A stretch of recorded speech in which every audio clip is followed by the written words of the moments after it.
In this week's Weekender, we dive into Lovecraftian mystery, and John gets super excited about the new Death Korps of Krieg for Warhammer 40,000. We also have a brilliant indie featuring loads of small creators. So without further ado, let's dive in because your weekend starts here.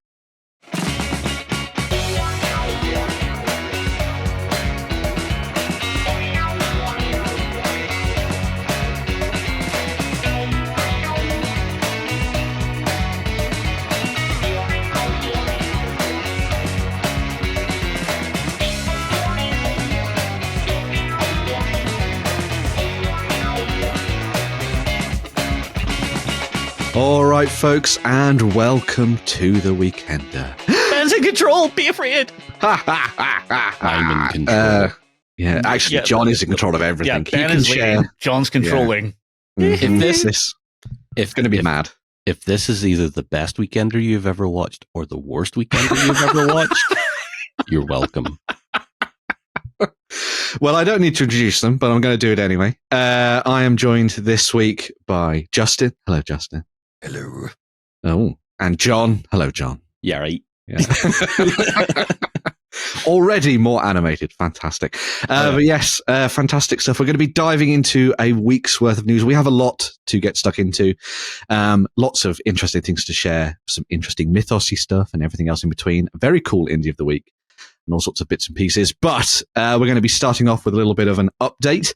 So if you haven't checked it out already, this week is Black Friday week, because I refuse to consider that it's a month, because I'm not going to join in with that kind of thing. It's a week. Hey, I'm fine with this. Yeah. It doesn't end until the 2nd of December. That's true. Or I suppose if I was going to be really harsh, it is just a day, but unfortunately it seems to have exploded out overall. But that does mean that a lot of people get to dive in and check out amazing Black Friday deals. And we've done the same thing that we've done every year, Pinky, and that is to put together a massive deals list which contains everything that we've found from the tabletop gaming world for you to dive into and check out. So this is a look through pretty much everything that we've found so far. There's loads of stuff from Wayland, Warlord Games, Moonstone, all sorts of things like that. We've effectively gone through and combed the internet to find everybody who's doing deals this time of year, as well as people in the comments who have dived in, including Lloyd, who I think is sharing things just so that he can bookmark it, so that when he gets his pay, he can make sure that he buys the right thing. Yep. The best thing is you don't have to worry about taking an elbow to the face for a flat screen TV. That is very true. Yeah. Ooh, I love great this. Miniature. Fantastic. I absolutely love this. Yeah. So there's quite a few in here that are from sort of like the big lads and stuff, but there's also some in here from some of the smaller companies as well. A lot of these folks will do pretty good deals on terms of shipping and all that kind of thing too. And there's even some 3D printing bits in there as well. So, and also digital rules and everything. I think John has picked out a few for us to have a look through as well. So yeah, the first one is the Wayland Games stuff. So if you're in the mood to pick up a variety of different things from across the spectrum when it comes to tabletop games, you can obviously go and check out the Wayland Games one. I think John may have picked this for a reason, though. Oh, there we go. That's I don't know what you're talking about. I don't know what you're talking about. Are you going to partake? Or I don't know which series that's from. Shin Burning, no idea. It could be. Yeah, I don't know. It's Gundam Knowledge Field. I didn't. If it's not Universal Century, I don't know. Yeah, I know. I've been told a thing. Apparently, it's not Gundam, it's Gundam. Yes, and that's how you meant to say it. Gundam. It's Gundam. Yeah, because a lot of people have been saying it Gundam, and then people have been like, "I think you'll find." Actually, I'm sure there's that one youngster out there that's going Gundam. Yeah, Gundam. Exactly. Yeah. There is a YouTube channel I think that is just called Gundam. Right. Well, that's cool. I like the sound of that. Yep. Yeah. But yeah, a lot of stuff over on the Wayland Games site. It's not just miniatures. They've got board games and card games and the pop vinyls and all sorts of different things. Magic the Gathering, Lorcana, everything else. That'll suck your soul that is Magic the Gathering's on there. Yes, it is. So you can get pulled into that vortex and never escape. Be blued forever. But yeah. On the next tab, though, we have, as Jerry says, Mwam. Yes, Mwam. So the multi-award winning Moonstone. There's some really cool deals in here. So obviously, as you're seeing here, you've got the starter bundles, which is a fantastic way for you to get stuck into the game. We've been talking about this recently and, talking about doing Moonstone content and all this kind of stuff. And maybe partake in some of this stuff. Maybe get myself a troop. Might be cool. Just to get in on the game with you guys. That'd be quite nice. We really should do a Secret Santa, and whoever gets Jerry just gets him a bag of the Mawam candies. And just rebrand every single one of them. Yeah. That would be very good. But as well as all the money off sort of deals and things like that, they've also got a few of their special miniatures. So I think if you go to sort of like page 3 or 4, just John, or maybe you can see them on this one as well. They actually have a few of their sort of more limited edition miniatures available as part of this. Wait, Natty the Slum Thief? I love that one. Yeah. This is also highlighting a whole bunch of miniatures that I didn't even know were part of the range until I actually looked a little bit deeper. So now I'm like, oh my God, there's so many gnomes. These are so cool. But yes, it should be noted that a lot of the stuff from Moonstone, when it's gone, it's gone. So if you're interested in getting your hands on some of this stuff, make sure to go and check it out. But it does run all the way through till 2nd of December, as you can see there. So yeah. Whoa, the Duchess. Yeah. And then one of John's picks, I think. I don't know what you're talking about. Is it Warlord Games, and is it all of their World War II stuff and beyond? Oh, it is. So yeah. So the main right.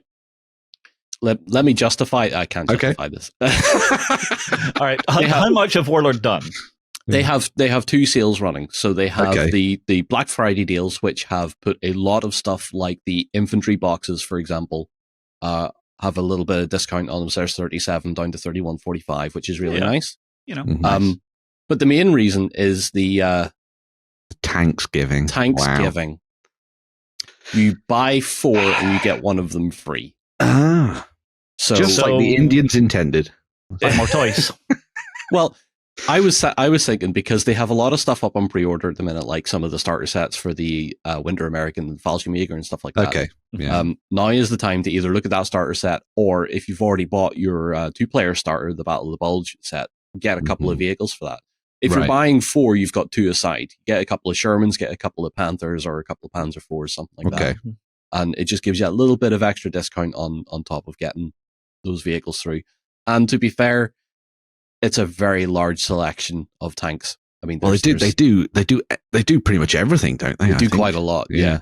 We're not going to say everything, because I don't even think we know what everything there was.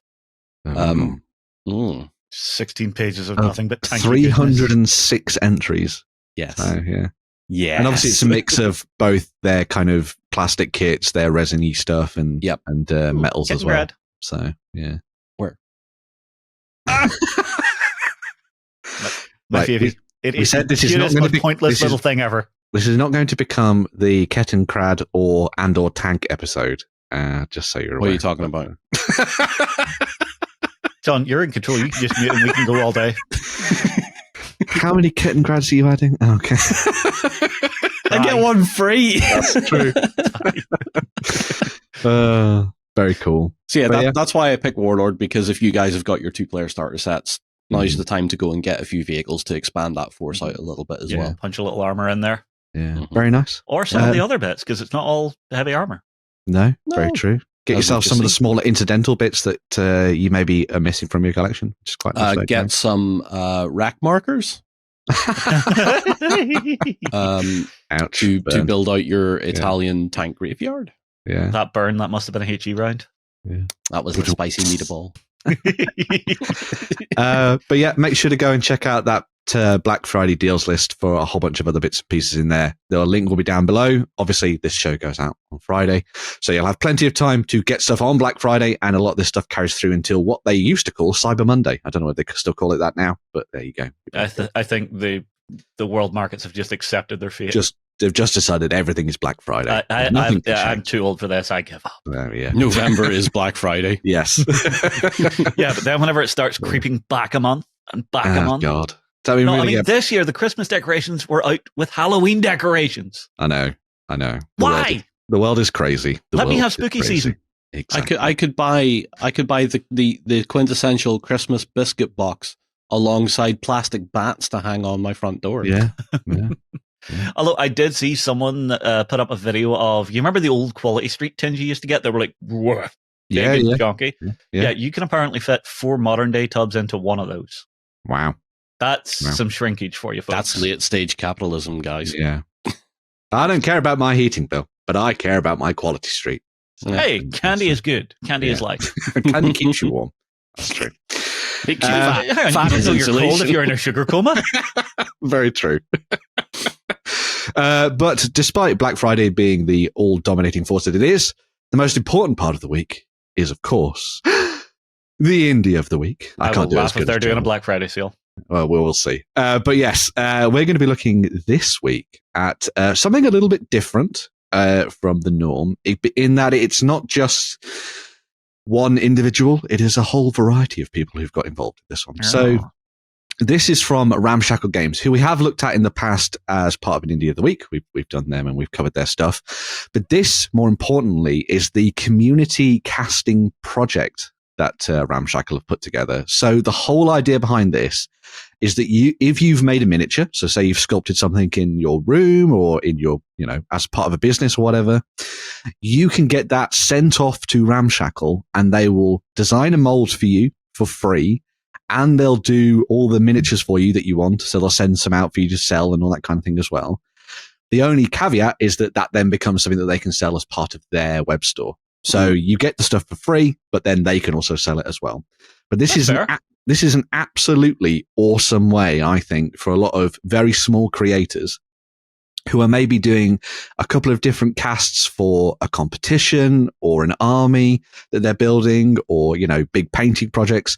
They can basically dive in, talk to the guys at Ramshackle and be like, hey, could you do these miniatures, molds and all this kind of thing, and then cast us up a bunch of stuff. And effectively it all goes through for free. And then there's that whole added thing of your stuff then gets shared on the Ramshackle web store so you can get your hands on stuff and it can get yourself out there and all that kind of thing as well. There is an ulterior motive to this. I will get to it when we find it. But that seems pretty legit to me. But this also just means that a lot of those indie creators out there who are getting involved in the kind of 28 mag scene and they're designing interesting, grim, dark, quirky, weird miniatures have got a lot of their stuff out there in the world for you to dive in and pick up. I mean, that is a thing. That is a something. Tickler. Yeah. But this is what happens whenever the weather warms up, and for us, the snowman melts, loses that winter coat. And when you think about it, like creating that miniature as an individual, having to buy all of the different components to then cast that and mold it and all that kind of thing. That looks like a pure, straight up green stuff sculpt. Well, exactly, yeah. Like going through that process would have been kind of crazy for just an individual. But if you've got somebody like Ramshackle who have all the facilities to do that on an industrial level, well, semi-industrial level, I think it's a great way to dive in and sort of get your stuff out there. Also very good if you're diving into sort of like the quirky grimdark stuff at the moment for like Trench Crusade and all that kind of thing. It's an absolutely fantastic little lot of stuff for you to get your hands on. Can I see the helibopper? You can. And I also want to bring up the pug tank because I think the pug tank is amazing. Oh my God. Yes. Why do you exist? Exactly. Why are you necessary? That's what you say to a pug as well. Yeah. Why do you exist? You can't breathe. Because humanity. I'm sorry on that one. People are dumb. But like, I really enjoy that Ramshackle have gone to this stage and been like, hey, these miniatures wouldn't necessarily exist other than in their kit bash form, but we're going to go that extra step and try and turn them into something fascinating for people to pick up and add to their games. Mm-hmm. If you go to the next tab, the Goobing Gits one, so I've picked out a couple of individuals who've done some cool stuff. This one was the ulterior motive. So when I was perusing social media over the weekend, I got an @ from Warren, and I was like, what on earth is this? And apparently Sundancer had spotted this and some lovely trolls. And as you can see there, you can get extra troll balls to go with your trolls. How cool is that? Are we allowed to look at these? Bring them up. Bring up the balls. They're separated from the rest of the creature, so it's all good. Somebody got spicy in the middle with that one. Exactly. Yeah. So you see, Sundancer, I did as requested. I bought up the troll balls and shared them as part of not just the XLBS, but the main show. There we go. So yeah. Should we look at the example menu? We should actually look at the ball. We should look at the ball application. I think. Yeah. Yes. We should. There you go. Yeah. Separate scrotum. This reminds me of a miniature from years ago where it was this big honking rhino dude, and on the back, all you saw was these pendulous nuts. Was that the Mias Miniatures one, or was it the Heresy one? I can't remember, but yeah, I'm not sure. All I remember is being blinded. Yes, eye bleach was required. Did you get the snippers out, Justin? Is that what did? Yeah. Well, hang on. These are technically pre-snipped. That is very true. For my convenience. That is, yes. I never realized, but that's very true. It's strange that we're now going to have to say, genitalia optional. Well, it came into video games. It was only a matter of time before it hit us. That's very true. We need dong meters in our tabletop games. Very true. The other thing that's really nice, so obviously this is fantastic looking at all these really nice trolls, really good for those people who want to build fun old hammer armies. The other thing you'll note, if you just scroll up a little bit, John, is that Ramshackle put all of the links to like their social media, so their Instagrams and stuff. So if you want to go and check them out, so you can go plague them going, this one, send this one. Yes, I want more balls. Yeah, the balls need to be bigger. Yeah. Why did you leave out the spiky ones? Oh yeah, we need spiky troll balls. That'd be a good idea. I think we've laboured on balls quite a lot there. Moving over to the next one, we've got Chob minis, not in any way related to the balls. Space Dwarves. And this is a great bunch of stuff that I think we looked at as part of maybe it was a news segment, or it might have just been something that I featured on the website. But obviously these popped up recently as well. So they've just been designed by Chob minis. Yes. Really good for those people who want to dive in and do kind of like old hammery style dwarves on the tabletop. Quite nice for games like Colony 87, which is coming out soon from the folks at 7TV. If you want to get yourself some alternative miniatures for that, you've got that option there. The thing I liked about these dwarves is just how deranged they look. I don't know. You could homebrew up some Deep Rock Galactic with these boys. You could. Yeah, you could. Yeah. Rock and stone. Yeah.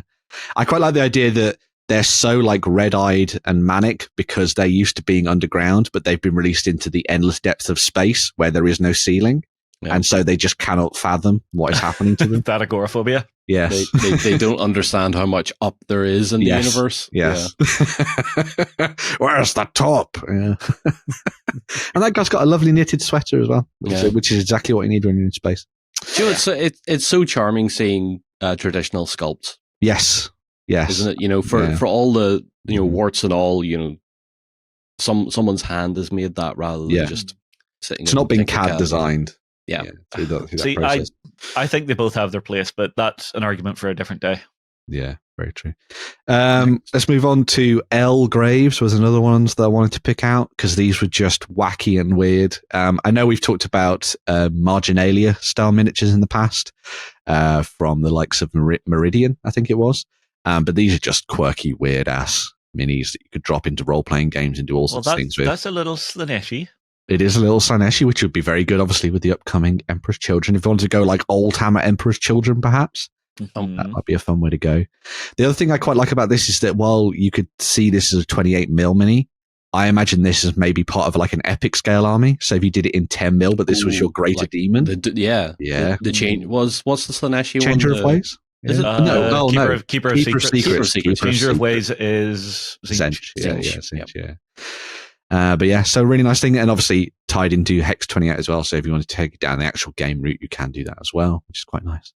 This is really, that's really Monty Python. It is. Yes. I'm actually thinking, you remember that baby from the Teletubbies that was the sun? This is him growing up.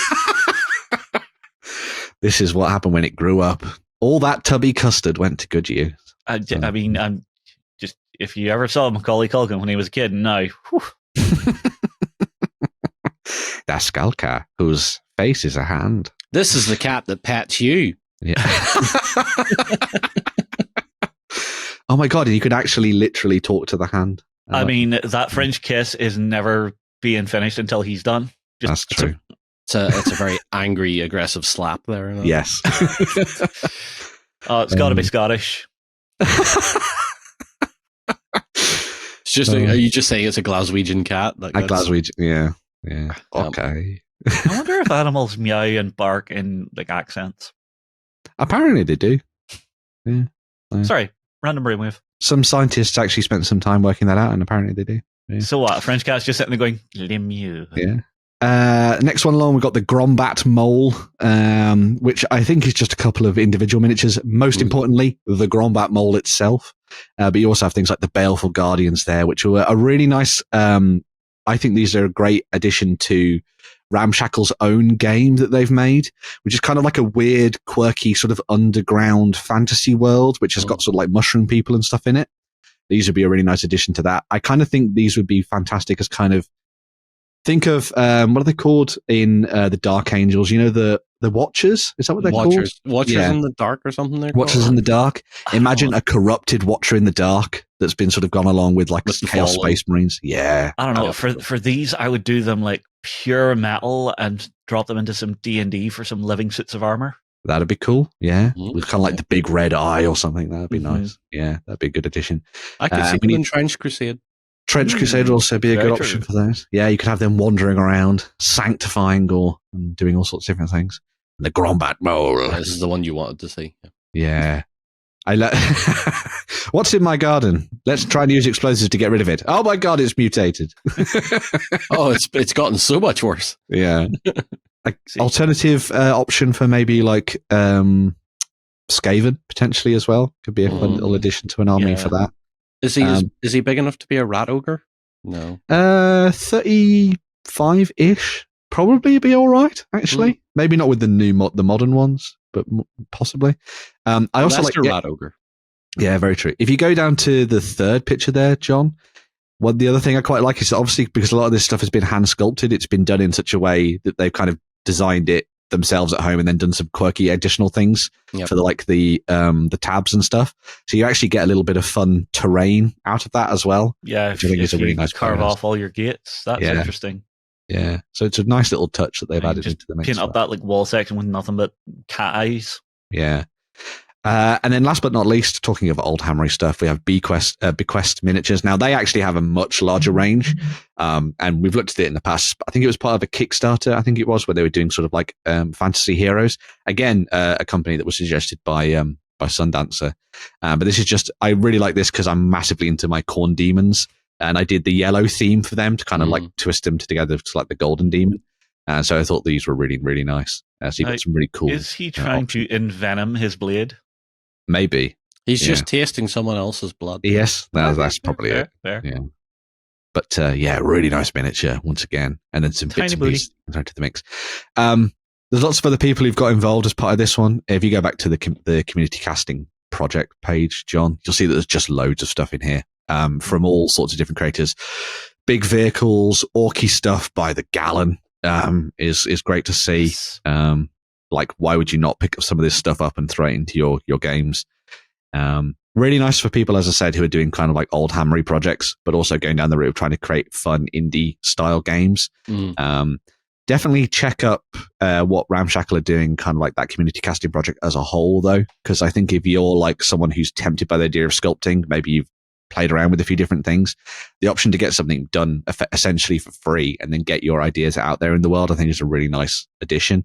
And obviously you get the miniatures out of it as well, which is I was actually seeing some components there that looked like they would make good sub-assemblies if you wanted to take this as like, here's a sub-assembly and then put it into a scratch build. Yeah, like kit bashing stuff by the Gorilla Gone. Those pictures were small enough; they're worthy of Lloyd and Jerry. But yeah, there's loads of stuff in here from like big creators as well. So if you like the work of Miscast, for example, and you like the work that he's done on YouTube, you can find some of his sculpting in here, as well as the Gardens of Hecate as well. So a lot of the stuff in there is ruinous rips. Dear God. And of course, go and explore the rest of the Ramshackle range because there's lots of fun stuff in there. As I said, if you're a massive Orc fan, plenty of stuff in there for you. As well as the kind of indie 28 mag style scene as well. But yeah, just a fun alternative indie of the week. That is incredibly indie because all of those individuals are indie creators in their own right. Yep. So it was like an indieception. Yes, indieception. Exactly. Yes. But yes, as I said at the start of the show, we have lots of things to dive into. So we're going to be back very, very soon with the news. Coming to you from the center of Northwestern Europe. Covering board games, war games, card games, and all that you love. It's the news. Cool. So we're going to be starting off the news this week with something that we have been kind of teasing and previewing over the last couple of weeks, but now it is finally available. Spectre Mythos and the new collection of stuff from Spectre Operations is available for you to dive into and get your hands on. Loads of amazing stuff from these guys. So Spectre Mythos, as we've talked about in the past, is a selection of miniatures and rules for taking the core Spectre Operations game and developing it and changing it into a Mythos-style experience. So the actual core release of stuff features some of the miniatures that we're seeing here. So you get your hands on FBI agents, investigators, hybrids, cultists and monsters and everything else in between. And they're all done in the fantastic resin from the folks at Spectre Miniatures, as well as a whole bunch of other bits and pieces as well. The thrust of it is that you'll be taking on the role of the likes of investigators and FBI agent stuff, trying to delve into scenarios where you're trying to stop cultists from summoning awful things from the beyond and everything. As Jerry would say, make sure that you learn bind before you learn summon. It's not a cult, it's a social club. That's very true, yes. This is just our Sunday attire. And they're perfectly fine, obviously. They've been working for the FBI for years. It's fine. Yeah. There's lots of really nice nods to Lovecraftian backgrounds. Obviously, this has kind of got that Innsmouth vibe to it. These are your sort of classic eldritch horrors that you'd find summoned from the depths and everything like that as well. I love the sculpting from the folks at Spectre. I think they've really knocked it out of the park. The detail on the characters is just awesome. And I love the amount of effort that they've put into these guys to kind of like take them to the next level. We talked about kind of like the sort of sculpting styles and that kind of thing. I think Spectre have definitely benefited from the use of CAD for a lot more of their sort of more modern stuff that they've done. Yep. And it has really allowed them to kind of like push the boat out and do some fascinating things with this. That's a good snapshot actually of the kind of stuff you get, of all the stuff you get in the core set. So it's all of those miniatures, including like the tiny lesser horror and stuff. Mm-hmm. So if you're looking to dive in and get your hands on a whole bunch of bits and pieces, you've got it there in spades. Probably use a spade to get rid of those guys as well. I just have to point out it's Laurel and Hardy. Basically, yeah. Oh yeah. Although I will say the actual FBI agents, the guy in the blue shirt, I love the fact that his gun is down and it's just him looking across, going, "Well, shit." Yeah. Yeah, it's very good. I have to shoot what? The other thing that I really like about this as well is that, and I think we've mentioned this in previous shows as well, is that Spectre is a great game for those people who want to run very narrative style scenarios on the tabletop. Inherently, Spectre Operations is done almost from the point of view is that one or two players may be playing as, you know, like alternative sides in a conflict, or in this case, maybe cultists and investigators. But they always encourage the use of a GM or someone to master the game and sort of like tell the story as you're going along and sort of throw interesting surprises at people. And that kind of really fits into the vibe of Lovecraftian style storytelling, where you may think it's one thing, but it turns out to be this. And I think they've done a really nice job of kind of like playing around with that in terms of the rules. You will need the core Spectre Operation rulebook to play the game. So go and pick that up. It's a fantastic game in its own right anyway.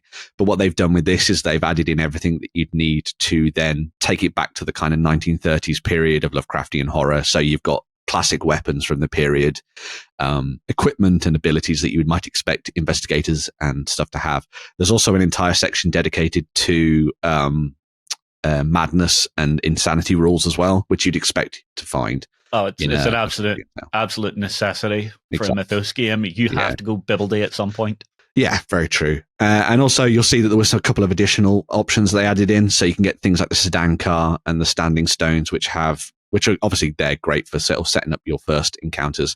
And then you could just basically find anything that fits the period of kind of like the 1920s, 30s in terms of terrain and just have at it when it comes to storytelling. I really hope that this range does well, so that it can then be developed and added onto with additional expansions and scenario packs and things. Spectre tend to do good like free downloads and stuff as well. So hopefully that will come out to kind of like support the game going forward. I mean, terrain for this, one of your best places to look at is maybe going to be microart. Microart, terrain, because I know it's big, hefty, and chunky, but it's not overly steampunky. Yeah, very true. Also, the stuff from Black Site would be really good, and the things that they've done for Don't Look Back would be quite nice. Anything Americana, actually, that fits into the 1930s onwards. Sort of Prohibition period. Yeah, would work really well. So maybe I'd really like to see, do you like the typical bank heist? The typical 20s, 30s bank heist, but underneath the bank in the vault is where the cultists have been. Yes. That would be cool. The monster rips up through the floor of the bank. Yeah, you open the wrong vault. Yeah, so the FBI agents go in thinking they're trying to stop one thing, and turns out to be something else. And the investigator runs are like, "What are you doing? Don't break the seals!" Oh, that'd be good. I do it like the Jason Statham movie, The Bank Job. We think they've tunneled into this vault. We have to get in and get them while they're getting the goods. Yeah. Oh, whoops. Yeah, that'd be very cool. But yeah, lots of fun stuff for you to dive into, get your hands on from the folks at Spectre. That range is now available completely for everyone to dive into and have a look at. If you're somebody who loves yourself a bit of Mythos action on the tabletop, make sure you go and check it out. I will point out, I think what's quite nice about this is that it kind of takes the element of Mythos adventuring that you don't necessarily get to see. A lot of the times you get the investigations, but you don't get to see the conflicts that happen at the end to stop the bad guys. And I think this is quite a nice snapshot of that on the tabletop. But yeah. Make sure to go and check that out for yourself. Looks super cool. Definitely interested in picking up for myself. John, what's up next? We have a little bit of, well, I say a little, well, yeah, a little bit, a little taster, a little taster, bijou. little bijou.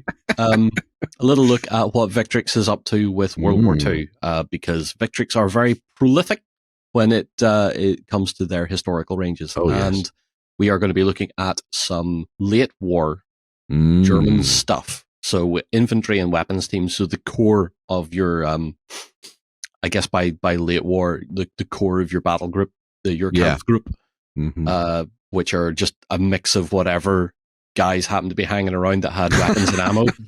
It's like, you guys go that way, shoot stuff. Yeah. You're now part of Kampf group Feifel or whatever you want to, whoever the guy in charge. Feifel goes west.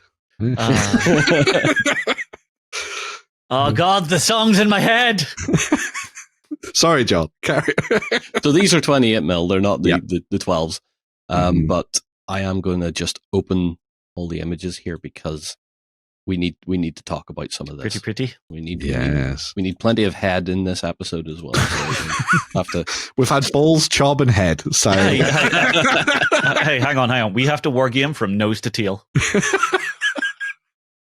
Yep, damn right. Totally true. So here we have what looks to be our guy in charge. He's definitely got the right hat for it, that's for sure. Carrying his nice MP40, and he does have the correct magazine pouches on it. Thank you, everybody that commented on the 3CU telling me that they were the wrong magazine pouches. I understand. I know I made that mistake, and I own it. Maybe he just didn't have. Maybe he just picked up that weapon. Maybe, yeah. So a couple of guys with STGs and an MG42, carrying it the way all good German soldiers should carry an MG42 properly, and not worry about the second guy that should be with him carrying more ammo. I'm amazed that all the way through the war they kept the gas mask canister.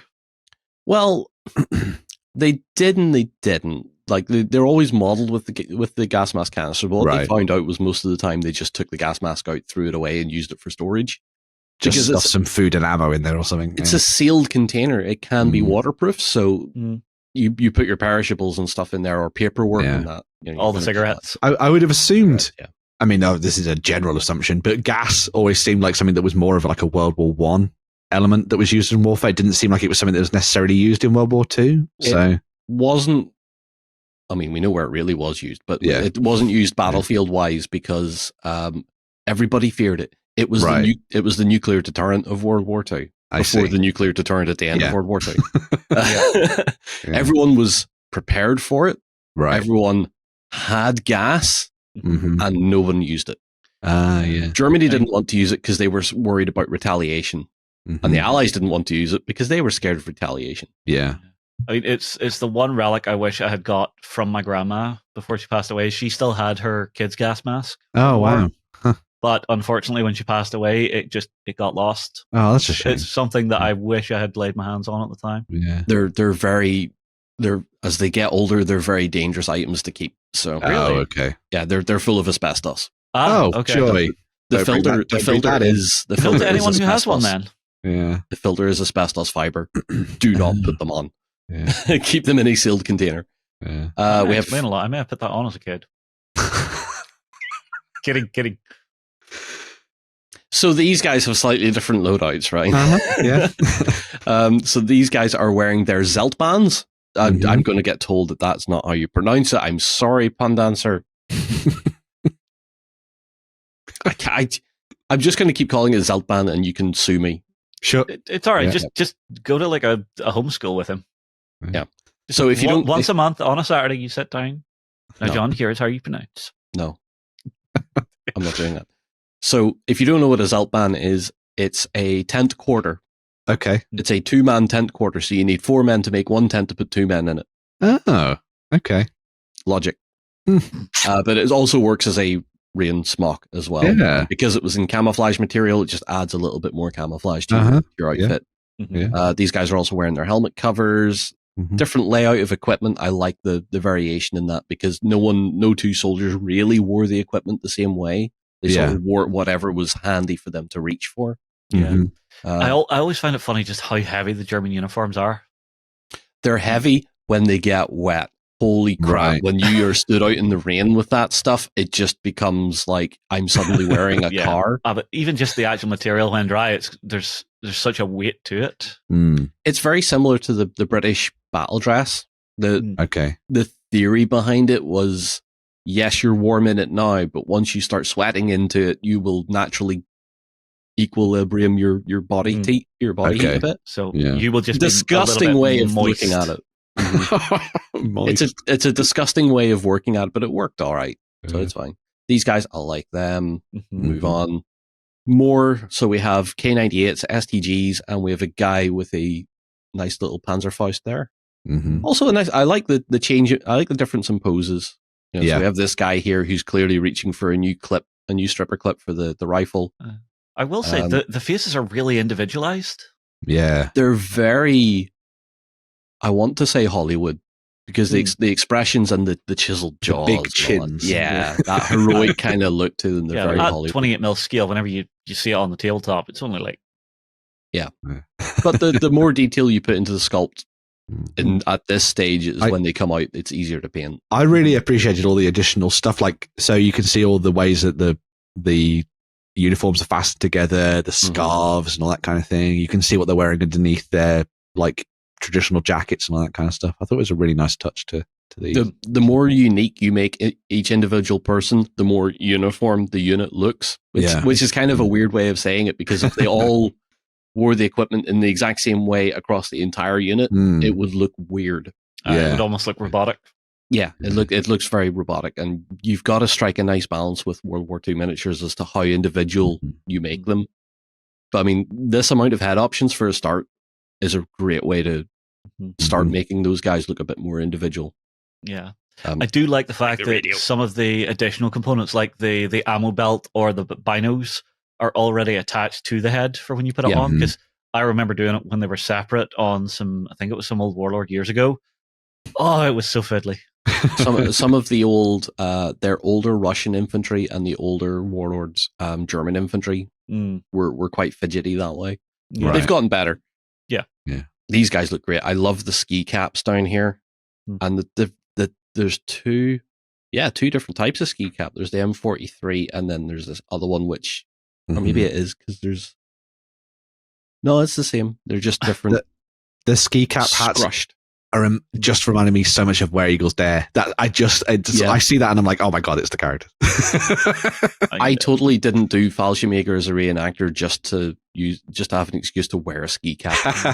Although the guy with one eye closed, that's got to be a sniper going, gotcha. He's taking a beady eye at someone. Yeah, very cool. Well, this guy is these two are in a pub. Very good. I think the top left is also on the pub. He's about to start something. This guy, yeah. This guy's clearly on a motorbike, enjoying himself. He's just let your motor running. I like some are wearing the chin strap, some aren't. I like some of it's up over the rim of the helmet, and some of them are actually wearing them. Yeah, wasn't that something they stopped doing because it meant, if someone came up behind them, they could grab the head and just. Yeah, I mean, that was part of it, but don't forget the helmet is also there to protect your head. Yes. So if the helmet falls off while you're running around, not protecting your head anymore. Yeah. I love the weight of those as well whenever you're wearing them. Again, surprised the hell out of me. And of course, we have an MG42 on tripod with its optics. Gotta have it. Oh, you've got to have it. Like Hitler's buzzsaws.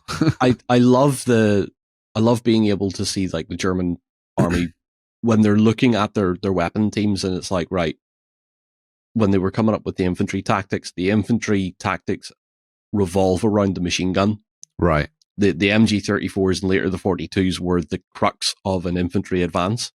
So, in normal militaries, it's fire and maneuver. So one unit fires while the other moves, and then these guys fire while the other guys move. In the German military, the MG was, I put down the base of fire and you guys move. You guys fire, then the machine gun moves up. Right. And that's how they were doing it. So every time something was happening, the machine gun was the base of fire for that. Either the section or the entire platoon when they were moving. I mean, it makes sense with the weight of fire that thing could throw out. Yeah. Which is why they give individual infantry sections a man-carried MG, as well as these ones, the ground-mounted. Which that's why it's so prevalent. Okay. Yeah. Especially with the Germans, it was so prevalent. And of course... Do you want to Shrek some Panzers today? I would like to Shrek some Panzers, please. Well, what do we want? Right. Yeah. I can hear the mentality of the designers yet again, because I love these little like what if stories. I'd imagine that board meeting. So what do we want for a man portable anti-tank weapon? Well, we love the 88 cannon because the 88 cannon does everything we want. Right. So we're going to make a rocket launcher. Cool. We're going to make it 88 millimeter as well. Makes sense. Okay, so we're going to have a drain pipe shortage. Yeah. Definitely the more successful out of the shoulder-launched kind of rocket things during the war, because the American bazooka wasn't the greatest, and the less said about the Piat, the better. I'm sorry, spring-loaded rocket launcher? Why not? Yeah. It's a 20th century crossbow, let's not deny that. Yeah, but the team that actually designed it, they were part of, what was it, Churchill's Toy Box?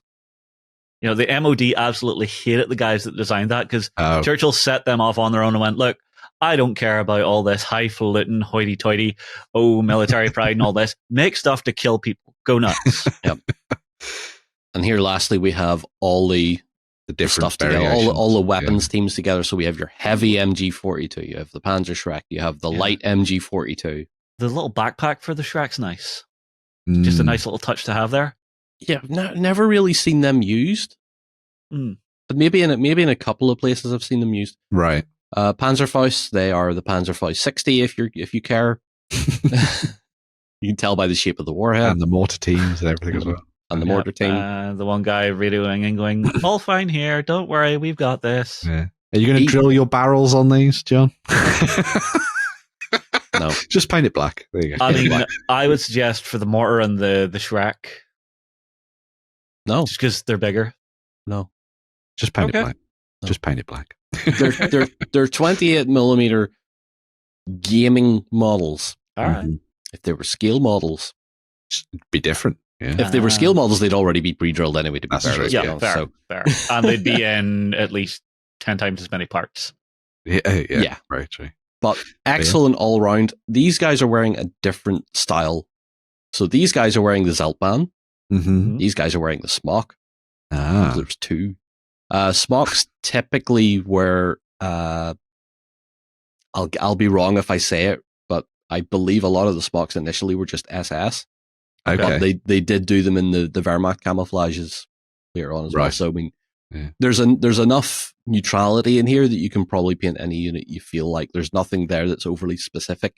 Especially, I would assume during the late war as well, where a lot of kit got mixed up and all sorts of things like that anyway. So there was a lot of guys, a lot of German, particularly the Fallschirmjäger, the ones that had done the Italian campaign, kept their Italian issued camouflage because it was just really good kit, and it was good camouflage for them. So a lot of them kept that stuff. Yeah, cool. Here's a weird one for you to think about, John. Whenever it comes to the centenary for World War II, we'll be the grumpy old man talking about it. God, you're right. Creepy, right? I'm already a grumpy, oldish man. There you go. Yeah. You're settling into the vibe. Every time I step up, it's just like... So in 2039 then? Yeah, God. That'll come soon, I think. But yeah, that's a really nice looking set. Yeah, Victrix do some really good stuff, and I'm glad to see so much variation in it as well. So we will see how that should be coming out soon. Yeah.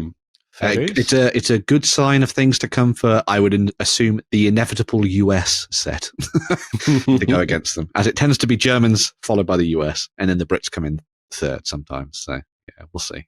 Yeah, very cool. Moving from one world war to another that was never ending, we have some stuff coming up for the world of Trench Crusade once again. Now, obviously, people will have seen that Trench Crusade had a stupidly good Kickstarter that ended on like $3 million or something insane, because people have just gone ham for this. Well, the folks at Westfalia, who are a personal favorite of Jerry's, are getting involved in the whole Trench Crusade awesomeness with their own set of stuff for the game. So they're going to be launching a Kickstarter very, very soon, which has already got like 50,000 notifications or something on it, which is wild. Where they're going to be making a set of 30 plus miniatures for the game and a whole new faction of factions for you to use alongside it. So you already have things like the Heretic Legion and everything involved in the game, and the Warriors of Antioch and that kind of stuff, and the Trench Pilgrims. But this is going to be what's called the Red Brigade. So the Red Brigade is made up of a bunch of soldiers who would have lost someone during one of the battles for Acre back during the sort of battles of Trench Crusade. And they've now banded together under the banner of one of the Saints.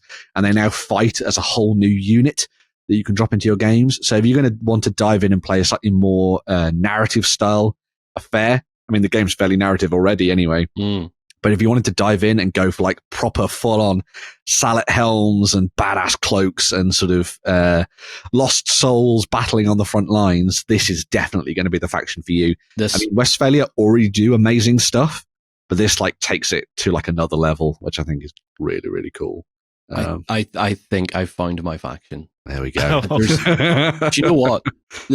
I didn't even need to hear the little synopsis of the background. I just looked at the models and went, oh, yeah. Yes, Volt. Yeah. I really want those. Yeah. Oh my. Big cloaks and everything going on. Cloaks and old helmets and bolt action rifles and stuff. Oh, I also bayonets. I also love, and it's something that I think is like a fun little touch that's kind of semi-medieval, obviously, but the way that they've got that shoulder armor reminds me of classic Roman style armor designs. And then if you mix that with the helmets, which are obviously medieval helmets, but they also have that kind of Roman vibe to them as well. So it kind of gets across that interesting element, which I think is a nice little touch. But obviously, as you can see, they have already planned a whole range of different models for this range. Most of them are going to be formed around the idea of the Red Brigade. So that's the kind of like main thrust of this. There will also be a supplement that's coming out with it, as kind of like a Trench Crusade zine, that will contain all of the rules for these. It's fully kind of like, backed by the folks behind Trench Crusade, so Thomas Pirinen and stuff like that. But this zine will come with the rules for the Red Brigade, the Peasant Militia, which I assume we're going to see a lot more of when the Kickstarter comes up, the chaff, and also a host of Marauders who I think are going to be like cool, badass trench marauder, which would be interesting to see. And also the lore and background for this scene is going to be done by Thomas Pirinen as well, who was the rules writer and the designer, one of the designers for Trench Crusade. So if you're somebody who wants to dive in and get your hands on the Red Brigade and just some more miniatures, you can go and get it already. Fun fact, John, if you want to maybe test out some schemes, That dude with the dog, free to download right now. Oh. So you can download, print him, and get stuck into painting him. Take your own Trench Crusade dog meat away with you and have some fun. Oh, no. Oh, no. How would you paint them, though, John? I mean, they're called Red Brigade. I think what's here is pretty damn Red good battered already. armor. Fair. Yeah. Definitely heavily weathered. Mm-hmm. Yeah. Dirt, grime, slime. It's not fair. I also want to point out as well that while Trench Crusade is obviously going to have its own range of official miniatures, one of the big things about Trench Crusade is the idea that it's very kit bash friendly and you can customize and get your own miniatures. If you're interested in trying to kind of replicate a look like this, I would maybe go and check out the Perry Miniatures stuff. Get your hands on the War of the Roses style miniatures. Get your hands on some World War I miniatures, and then just bash them together, and away you go. Medieval, World War I, have some fun. Get your medieval bodies with Lewis guns, and because that's what that picture is. That's a Lewis gun with a medieval guy. Yeah, exactly. Who was it? Did some beautiful Crusade stuff. Fireforge, was it? Fireforge got really nice stuff. Wargames and Atlantic have got really nice stuff as well. And Victrix obviously do really good medieval bits and pieces. So there's plenty of options out there for you to dive in and have some fun. But yes, keep an eye out for Red Brigade coming very, very soon to Kickstarter from the folks at Westfalia. Lovely, lovely stuff. That game is going to explode, I think. Oh, I really hope so. It's going to go crazy. Yeah. Especially with an official range of miniatures as well. Like, I think there's going to be a lot of support through that.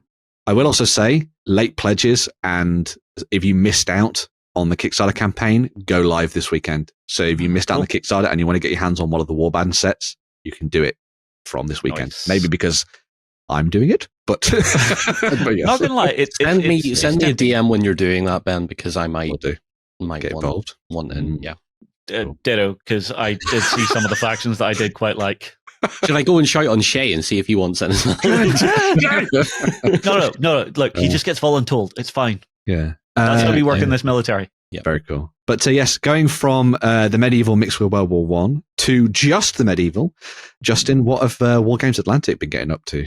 Well, so this actually segues pretty nicely because we've seen all the soldiers from this world, and you could do these plain, or you could Trench Crusade them up. But what Wargames Atlantic have done is they've brought us a box of 30 peasant infantry. So these I absolutely adore. The sculpts are great, and I love the amount of variations of weapons that we're going to be seeing in this, because obviously your peasant rabble, they're not going to have armor, they're not going to have swords. The best thing I've got is a thrashing flail to whap you over the skull with. Yeah. You can tell what everybody's job is. So he works the fields, he works the field. The guys with bows and arrows are hunting. The guy with slings hunting. One guy's came out of the hayloft going, "Oi, get off my land." And the guys with spears are possibly hunting deer or boar. Yeah. So it's one thing they do. They give you tons of variation, not just in weaponry, but also in like your main body types. You can see here how the miniatures are cut down. So cut off at the waist, the arms are off, the head's off. So you can make a really interesting, like varied peasant rabble from this set. And getting 30 miniatures in one box is just great value. It's wild, isn't it? It's always great value. Yeah. I mean, for these, again, the way they're actually cut down, you can chop a hand off at the wrist and just, I don't know, pop something World War I in there for, I don't know, this guy just happened to find a rifle on a dead body and went, okay, I'm going to do the Trench Crusade version of the Zilly Zicep. It's almost as if multi-part, multi-pose plastic kits are the most versatile on the planet. Who would have thought it? Who would have thought it? Well, this was the old thing we always said. Whenever we saw companies starting to do, you build a miniature one way, it's in a really dynamic pose. It was always the balance. That one dynamic pose, you have to have it that way. Or do you want that modularity of a kit like this? Yep. I mean, I love some of the big bladed weapons that we're seeing. I love all of the different, even just down to the details on the arms where they're actually connecting up, just that little bit of extra cloth here and there. Just imagine, right, okay, I know this is a little off topic, but just imagine taking this blade and just replacing the bayonet on a rifle with that. Oh, you're already halfway there to something Trench Crusading. Yeah, boy. I'm good with that. Charlie, We need to talk. Oh, don't worry, but we'll get this stuff. Jerry will have it, and then he can send it on to you. So yeah. Oh, should do a kit bash. Yeah. Oh no, that'd be good. Don't give me ideas. Oh, I wonder. The big giant guy we saw. I wonder if you could do one like that, but it is just has one of those big thrashing flails on. Well, Wargames Atlantic do ogres, so you could just do a little bit of a mix. Yeah, so, maybe. Yeah. I really like this set because it fits really nicely in with the other stuff they've done. So they've already released the Foot Knights, which were released a couple of months ago now, and they're going to do sergeants both mounted and on foot, and also cavalry for the Foot Knights as well. But because of the nature of all of the kits from Wargames Atlantic, you could mix and match them as much as you like. So if you wanted to really go down the route of making like a ragtag Crusader force or something like that, you could easily do that using these. Get the cultist box. Yes, you could do fun with cultists. Yes, that would make it a little more French Crusade. It would, yes. Another fantastic release from these guys. Yeah. I cannot say any more or any better than keep up the great work, guys. Yeah, definitely. Really good, obviously, for those people who want to dive in and get started in the Barons War. This is basically the starter kit for that. Pick up maybe this set and the Foot Knights, maybe the Sergeants if you want to go a little extra, and you'd have a very, very good set for the Barons War. And all the rules for that are available digitally online as well, so you can go and check those out and see what you think. So, yeah, good stuff. Right, so moving away from the historical, we're going to go ultra sci-fi and have a look at a lost game that has now returned to the tabletop with Urban War. So yeah, the folks at Seb Games, who have been working on bringing back a whole host of sort of older properties, are now in the sort of period of sort of releasing the new edition of Urban War. Urban War is a game that I think a lot of people will probably be very familiar with from like 10, 15 years ago, almost when we kind of when at least I started on Beasts of War back in the day. It's weird to think how long we've been doing it. I know, it's mad, isn't it? But yeah, so this is a new core box that they've put together for people who want to dive in and start playing the new edition, although of course you could just use these miniatures and play through second edition if you wanted to as well. All the rules for various editions are up and available on the Seb Games web store. But this particular set, this core box, comes with everything you need to play. So you're going to get your hands on the likes of dice, counters, rulebook, which is a soft cover version, and also quick reference sheets, of which there are 2, which is a nice thing. So both players have one, always good. But the most important thing is the miniatures. So the actual miniatures that you're going to get your hands on across 2 factions. The first of these are the Viridians, and you can get your hands on the badass Colonial Marines, as you can see there. And then you have a special weapon in the HGR, which is that big old box filled with bullets. And then what's quite neat is that for each of the factions, they've introduced a brand new sculpt to lead them both. So this is a couple of different characters. So the first one is Major Lillian Ironburn, as you can see there, looking rather cool, with blade in hand and a rather zappy gun. And then the other miniature is Decurion Drusus, who is for the Junkers, who are the second faction. And again, very big gun. The Viridians obviously got that kind of classic Space Marines style feel to them, sort of soldiers in space. If you wanted to go slightly more quirky and weird, you have the Junkers. So you have the Convict Legionnaires and the Convict Legionnaire Lancer that John was showing off a couple of seconds ago. The nice thing about these guys, rather than being kind of like a standard military, these are all, as the name would suggest, convicts who have been drafted into service to fight in sort of like arena style as gladiators on the battlefield. And they come obviously armed with a variety of different weapons. In this case, lots of shotguns and riot shields, which is obviously taking people back to a little bit of Judge Dreddy stuff, or maybe some 40k maybe as well. Yeah. I mean, shooting a boomstick makes at least one person happy. That's very true. Capping things off as well for this, you can either go for the core box, which is the one we've just been looking at, and the contents from that, or if you prefer one of the other factions, you can actually get your hands on what they've called the Full Force 300 series. So this is a selection of different box sets that cover all of the different factions that are currently available for the game, and it gives you, as the name would suggest, a 300-point starter force for you to get started in the game. So it doesn't come with things like the rulebook and the reference sheets and all that kind of stuff, but it gives you all the miniatures. So if you just want to get the rules digitally, and then you have dice and tape measures and everything, and, you know, dragon poos that you can use as counters and all that kind of thing, you have them lying around. That's what they're literally called. you have them lying around for you to snap up and pick up if you want to go down a different route as well there. So really nice set of stuff there from Seb Games, working on a variety of different bits and pieces for Urban War. Nice to see that the 3rd edition is now available for people to dive into. As I say, all the rules and everything are available online anyway, so if you want to go and check out the game for yourself, go and give it a look. I know a lot of people, when we shared this out during the week, were like, oh my God, I remember Urban War from blah, blah, blah, blah, blah. This would be really cool that I can come back and dive into it and get my friends into it. So make sure to share it around and get people excited again, because that's what it's all about. Very nice stuff there. Now, moving from one thing that a lot of other people were very excited about, to something that I am exceptionally excited about, and I wonder why. I don't know why either. Yeah. Pre-orders this weekend are finally available for Middle-earth War of the Rohirrim and the brand new starter set for the game. So, this is going to be the first chance for us to dive into and get our hands on all of the brand new plastic miniatures and more for Middle-earth Strategy Battle game and the new edition of said game as well.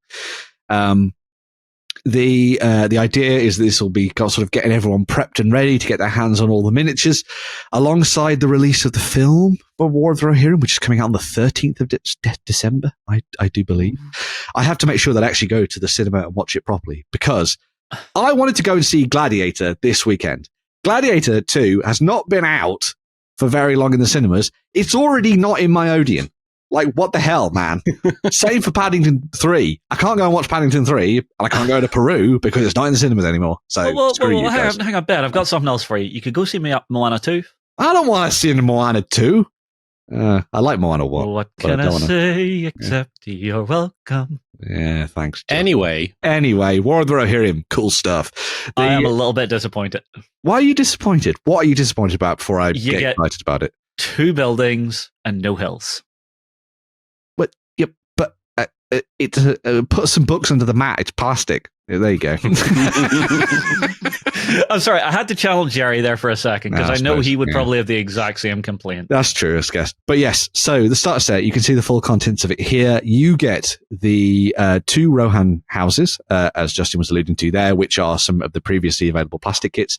You then get 4 characters who come both mounted and on foot. You get Haleth and Hammer, who are the 2 individuals there, 2 sons of Helm Hammerhand, riding into battle, looking particularly badass. A warrior poet, and then a mighty soldier in the armies of Rohan. Very, very cool. Love it. Even I will paint horses for Rohan. Respect. I will say that the horses are a lot less chunky than they used to be. I think they're way chunkier. Those are Shire horses right there. Like those are maybe I should put it this way: they're not as fluffy. They're not as fluffy. Oh, okay. On the other side of things, you also have Wolf and General Targ. So if you want to try and usurp the throne of Helm Hammerhand, you have some options there on that front as well.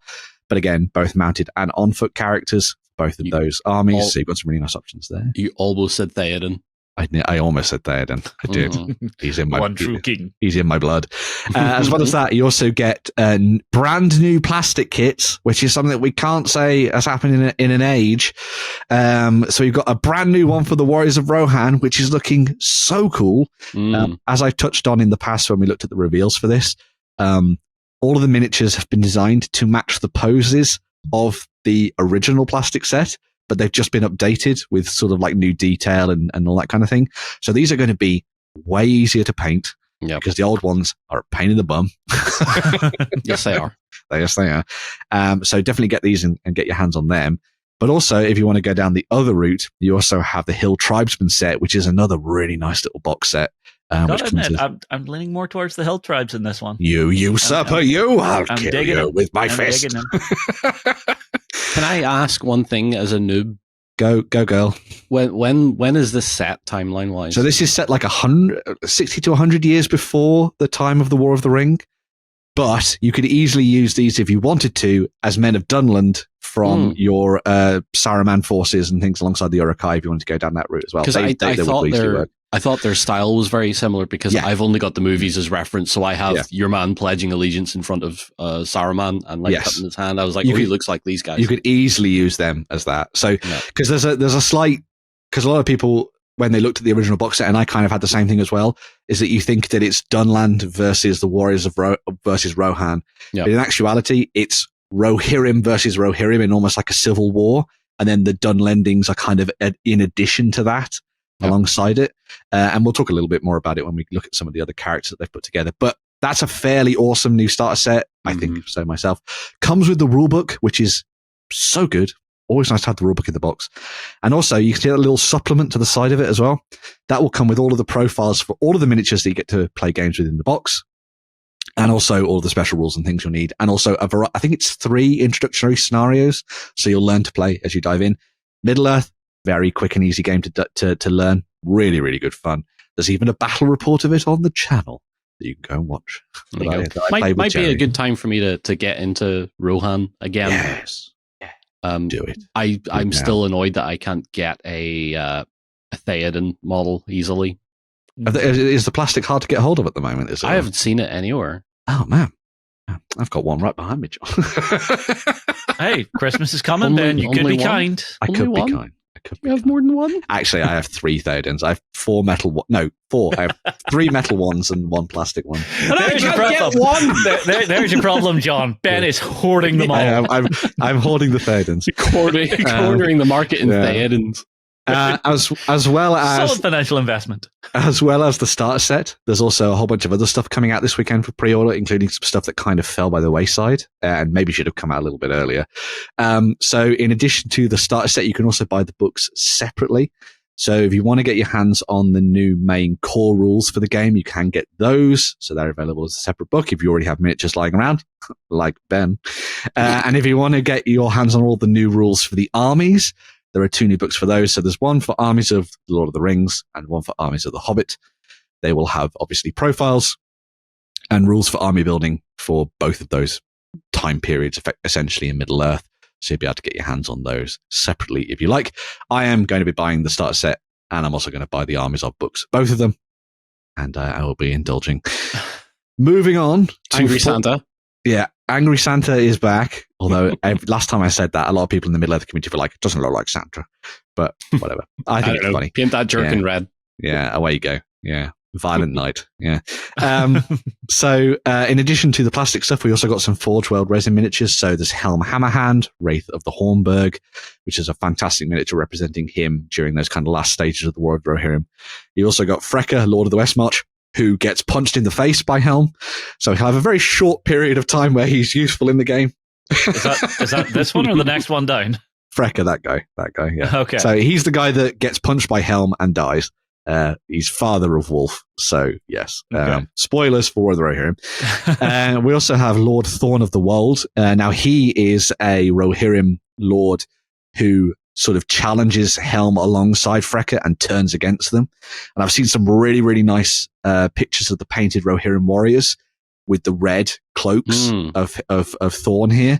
So if you wanted to do kind of like bad guy Rohirrim, you can go down that route with Lord Thorn, and because he allows you to add Rohirrim warriors into your usurpers of Rohan armies on the tabletop. At least the Eagles didn't turn up late this time. Well, this is actually a returning plastic kit. So they did originally already do the Great Eagles, but this is now having them reissued and repainted in the white, as you can see there, because you can use them as Great Eagles, obviously in your normal games of Lord of the Rings.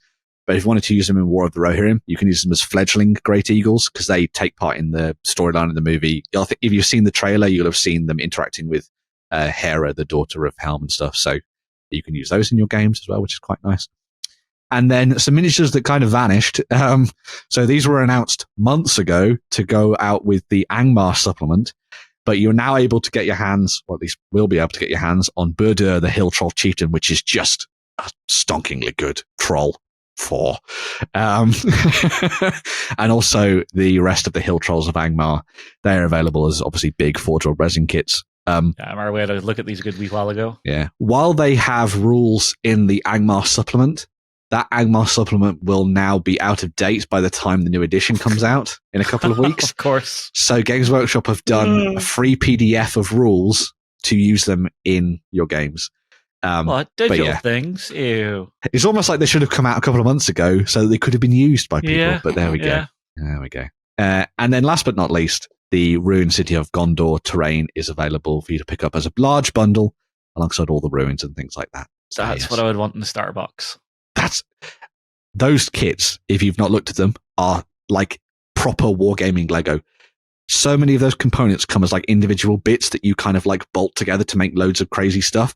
You can build them as you see there, or you could use them like Zorp has and just build like insane things. It's wild what you can do with those kits. I'm absolutely fine with this. But yeah. This sounds like a good time in a can. Yeah, but yes, lots of lovely stuff coming out for Middle-earth this weekend. I may have to burst the budget to get my hands on all that good stuff.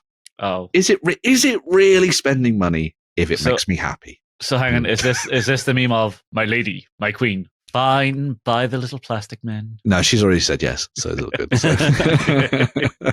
As long as I pay the bills, it's fine.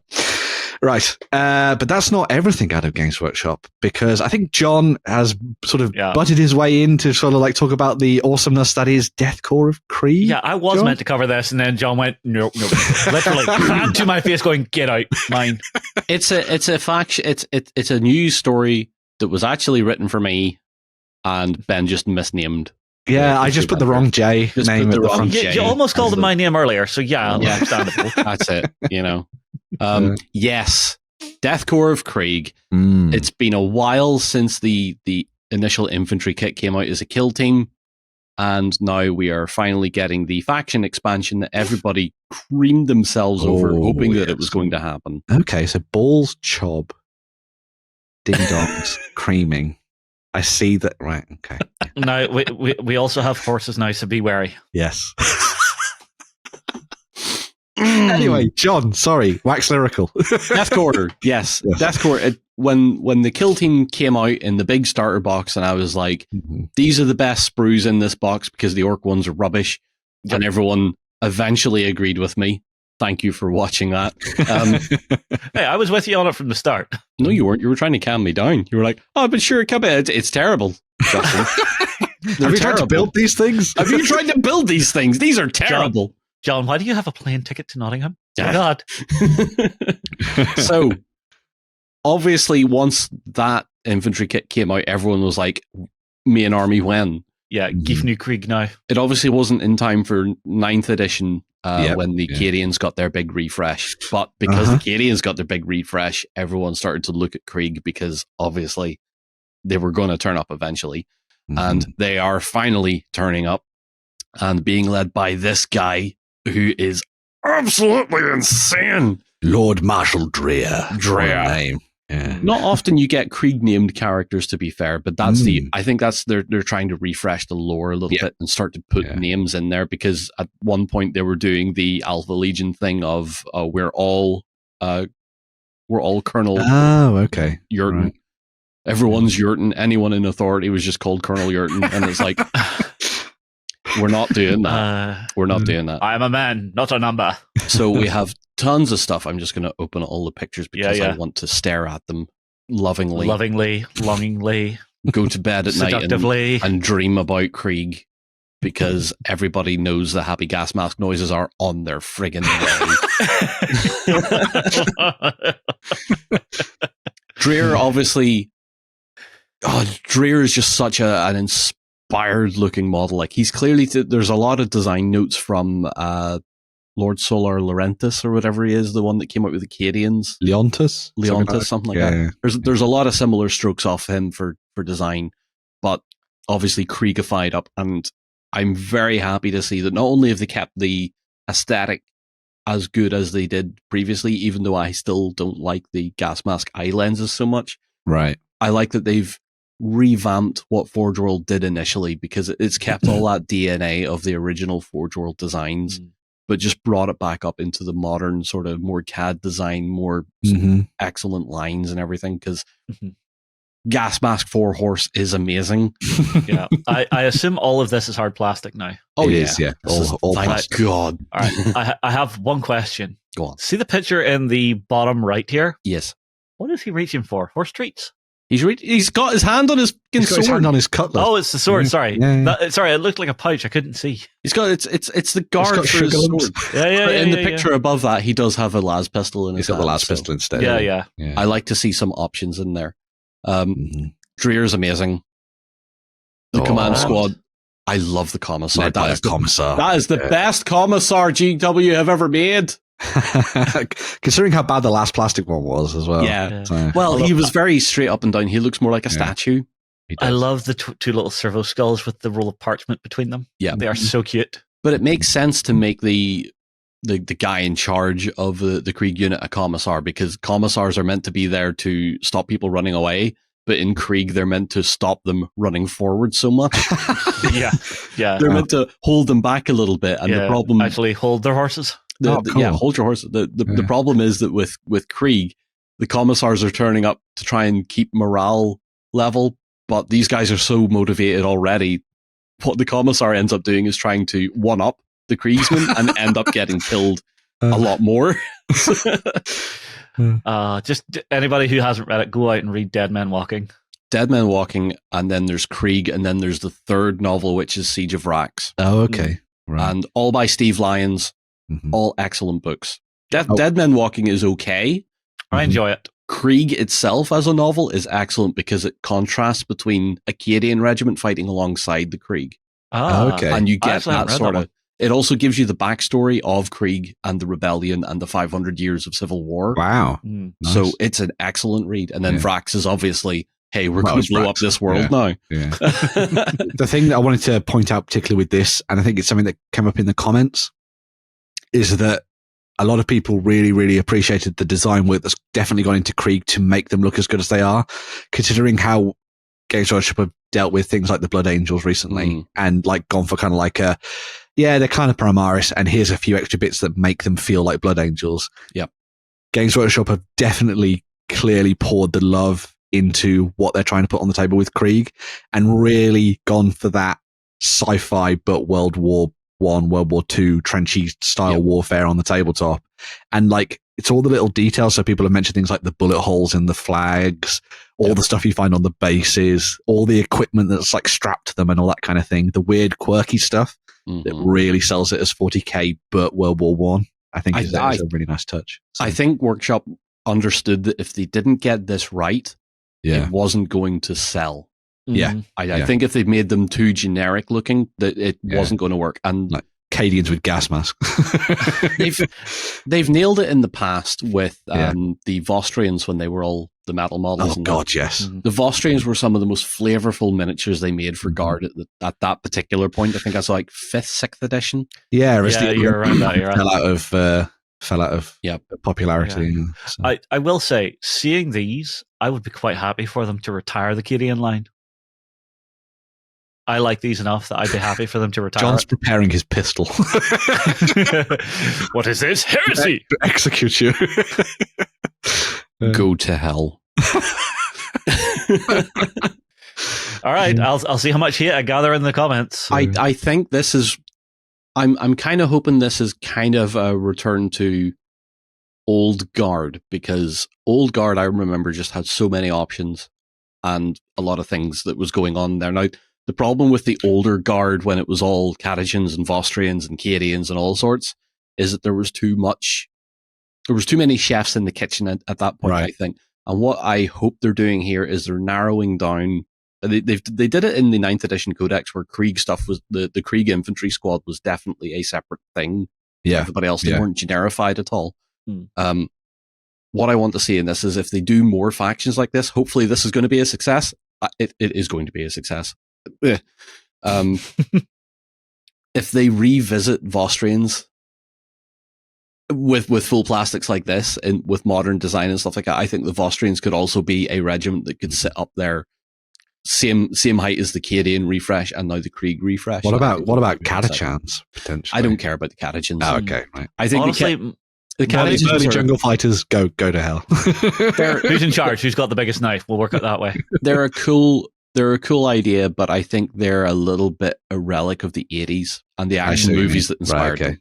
Yeah. I think if they redid Catechans, I think they might actually make them look a bit better, but they're always going to be that sort of 80s, 90s cheesy. Yeah. I mean, the two that I would love to see, Murray and Iron Guard, and maybe the Valhallans.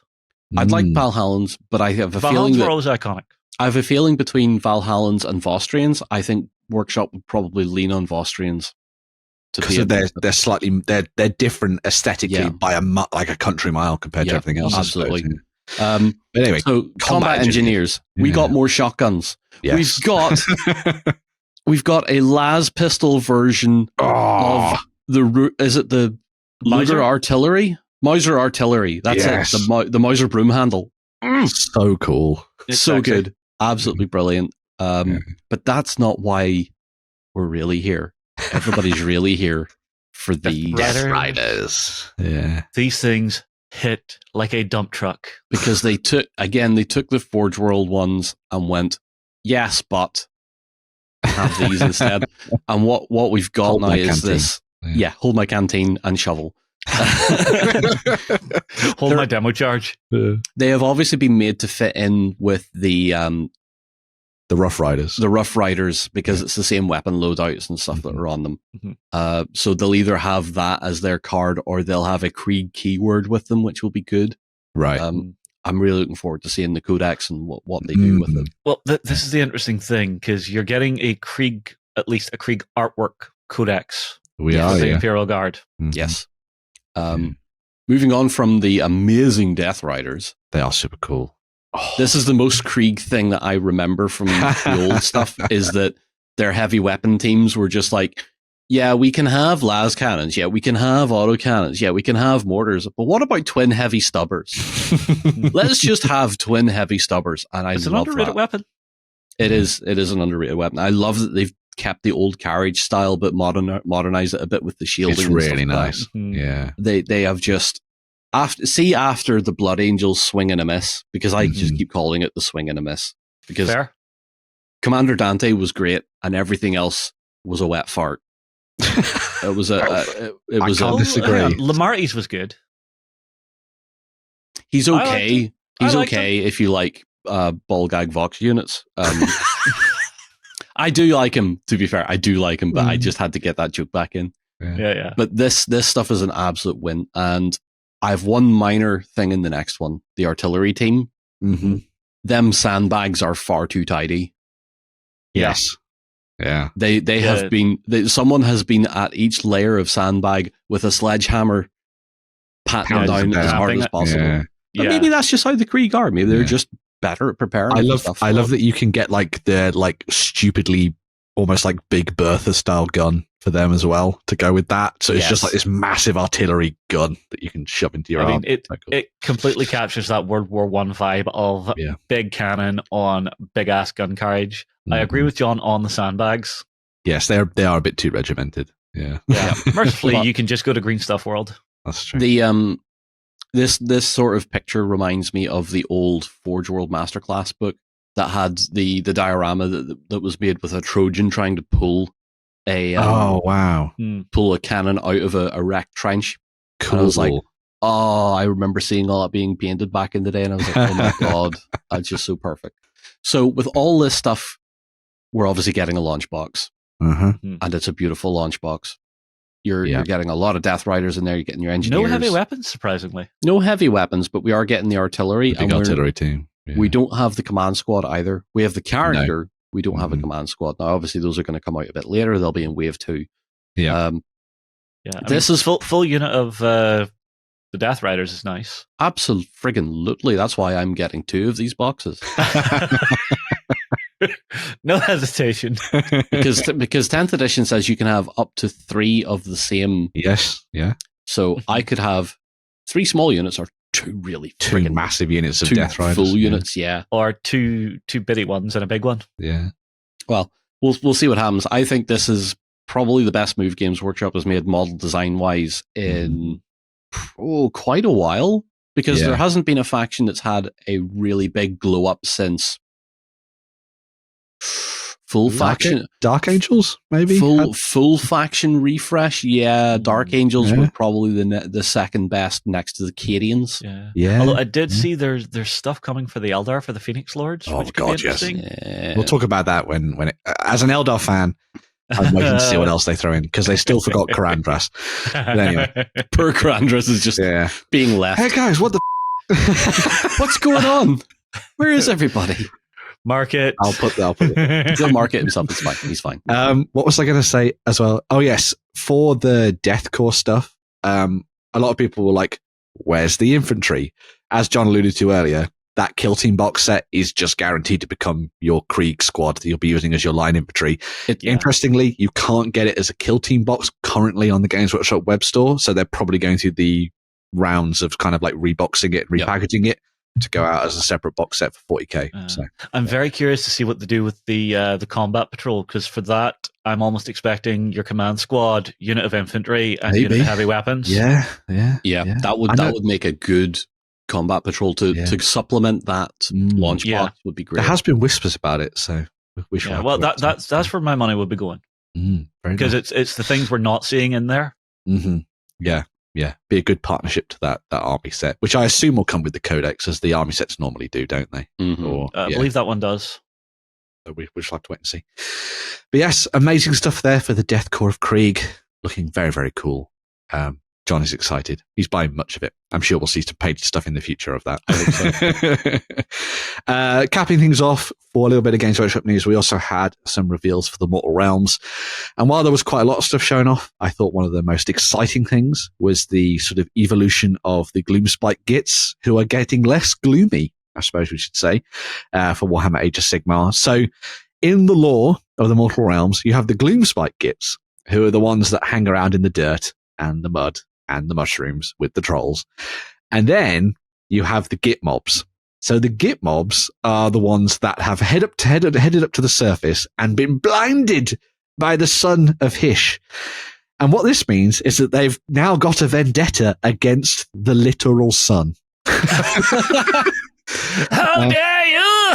And because the sun is such a bossy bastard to the moon and sends it off into the darkness and banishes it, they now almost hate and love the sun in equal measure because it's such a bossy badass.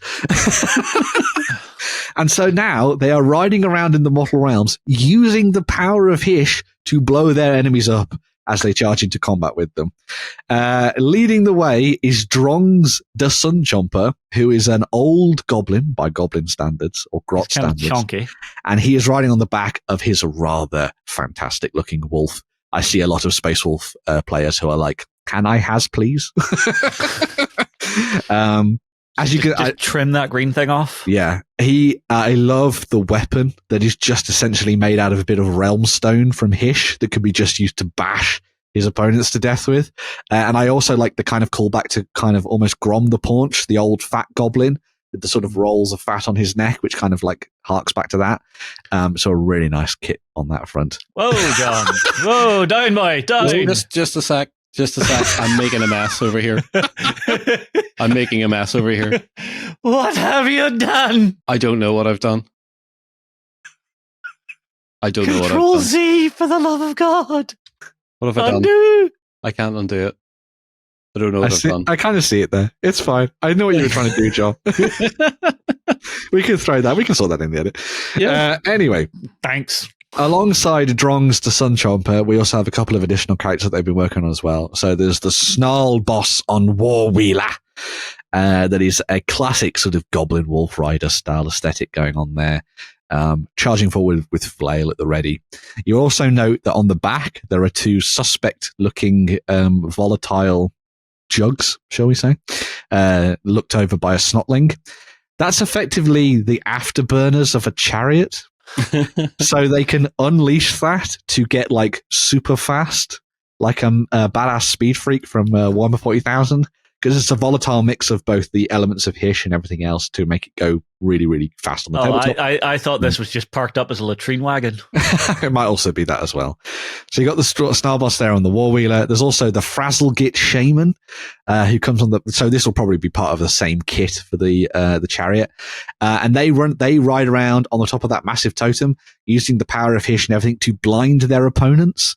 So they just go around just making it so you can't see what's happening before they run you over with their chariots and their massive wolves. So just as they get up, they're like. Yes, they go like that. Well, they do the thing from 3 lines where they move their head back and forward so you can't see who they are on the camera. There's also the Snarlpack Cavalry, which is going to be making up the main element of your sort of cavalry-only army. The fun lore behind these is that the pair of goblins work together to raise the wolf from very young. many of the goblins get eaten by the wolf, but the ones that succeed then become these awesome sort of riders. So you've got 2 of them on the back with their spears at the ready. And this is just a really nice evolution of the very first Snarl pack that we saw as part of Warhammer Underworlds years ago at this point. And it feels like there was almost like a sort of a civil war going on amongst Games Workshop as to who was going to get the Wolf Riders. Was it going to be the Old World team or the Mortal Realms?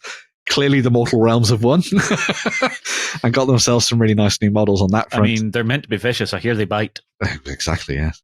And then next to that, we've also got the chariots as well. So you've got the Sunstealer Wheelers. And again, you've got that really awesome set of crew in there. You've got a bowman, a spearman, and then one guy with the whip or the sword driving the wolves forward.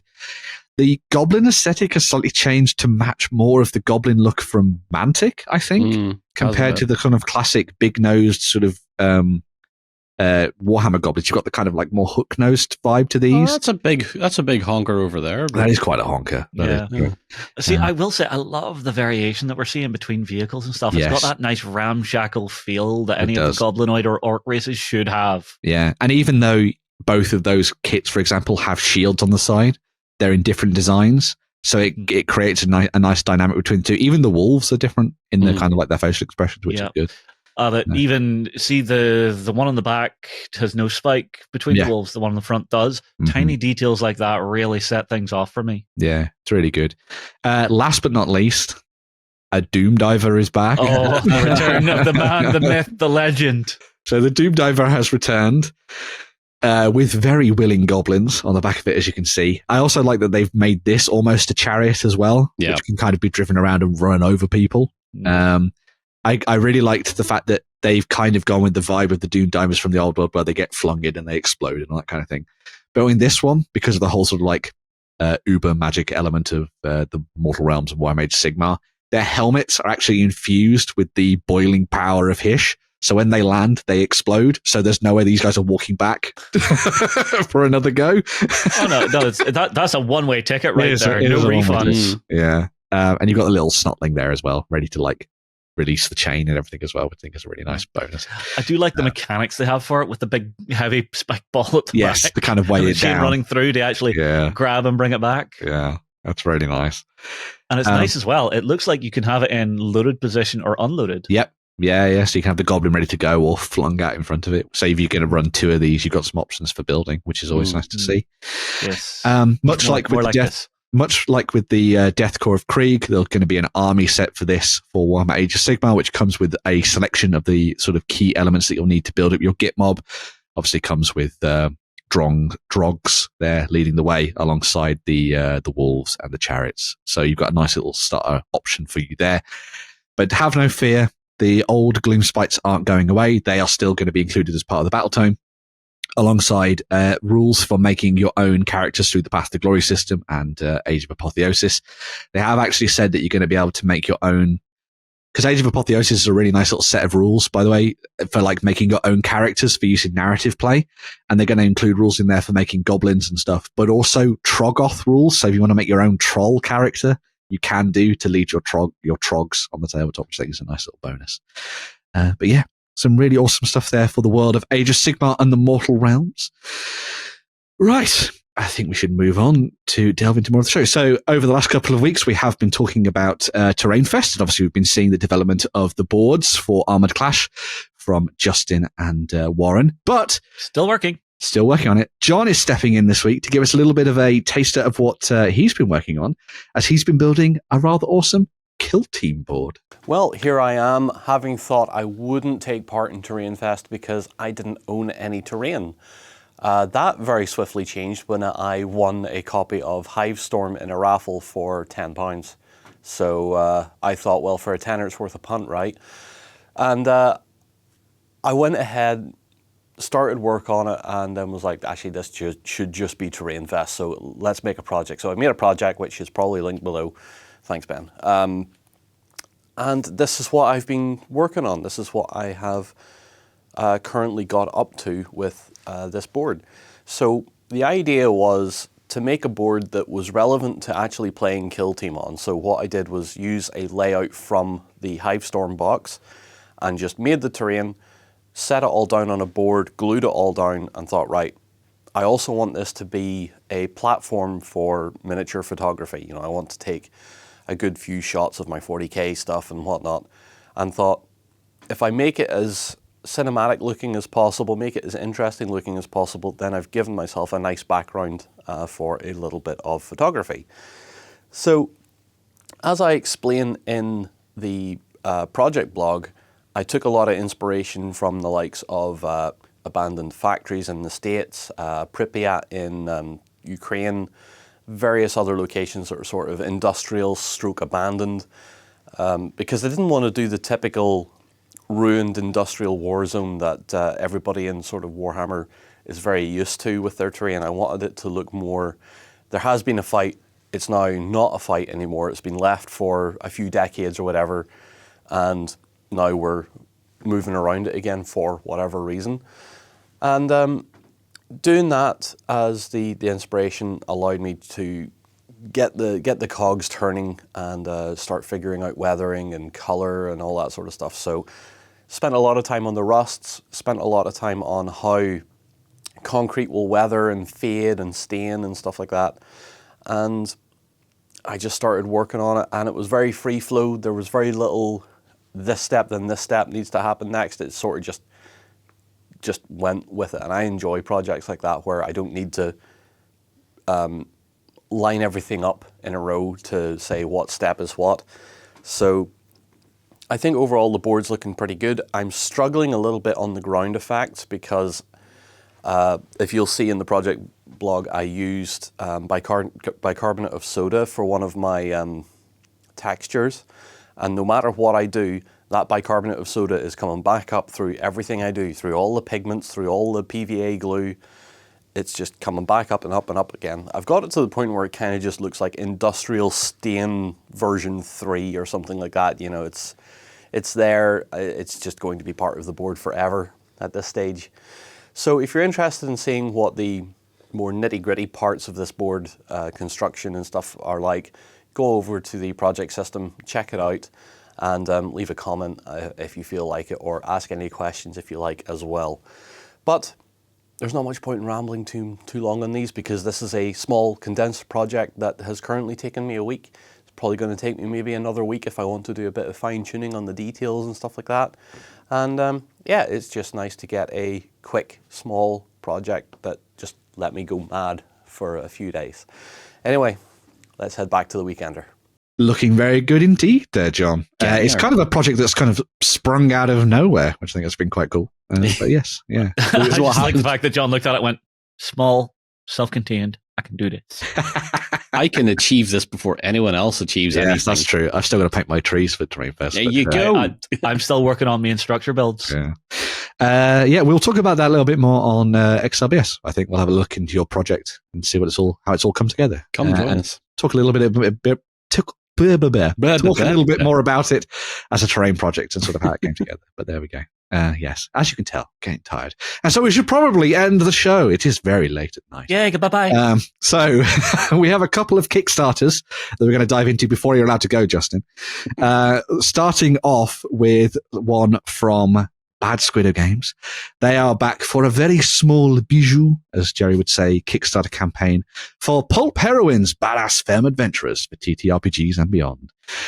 So a lot of people will know that Annie does absolutely fantastic projects that champion women on the tabletop, doing all of their awesomeness. And she has done loads of really cool stuff in the past for sort of historical figures, as well as like a huge Soviet range filled with badass ladies kicking ass on the Eastern Front.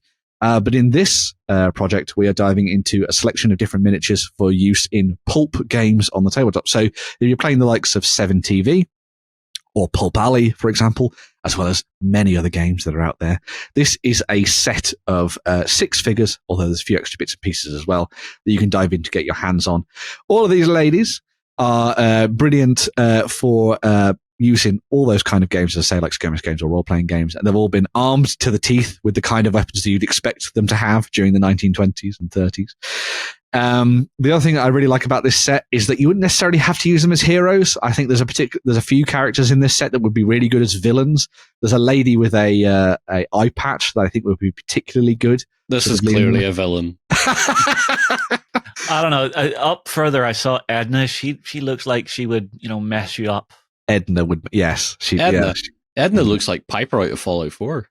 A little bit. Does, actually, yeah. I think Violet would be a really cool villain. I think she's a nice one to use. But yeah, they've all been armed and armored, so that you could use them in your 1920s campaigns and stuff. As I say, there's a few extra miniatures and stuff in there as well if you want to get your hands on them, as well as the thrashing set with the bad Squiddo itself.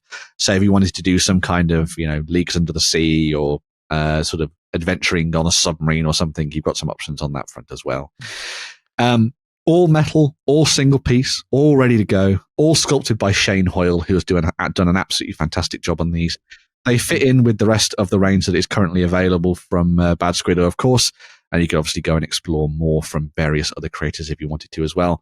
But as I say, if you're playing some games with 7TV and you just want some pulp heroes, or heroines in this case, thrown into your games, then you've got the options there as well, which I think is quite nice. Yep. And they wouldn't look necessarily out of place in something historical if you wanted to take them down that route as well and do something into war, perhaps a little bit of what if you were doing Achtung Cthulhu with some miniatures. Exactly. Perfect options on that front as well, which is quite nice. A very small campaign, only been running for a week or so. I think there's 4 days left on that one by the time you're watching this to dive in and have a look at it.